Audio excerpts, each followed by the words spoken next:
In this video we are going to look at the next set of poses for animation.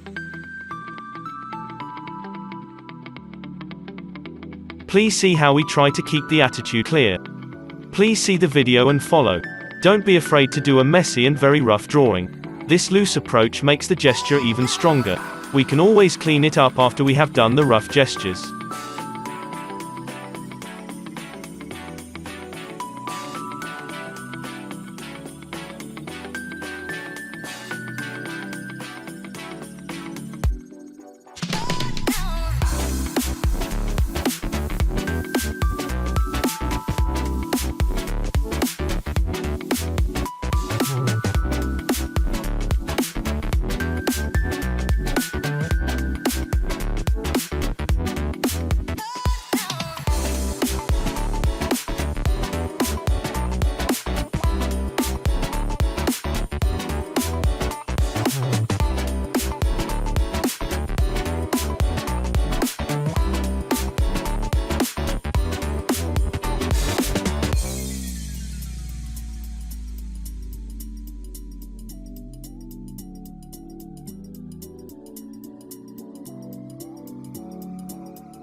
Thanks for watching.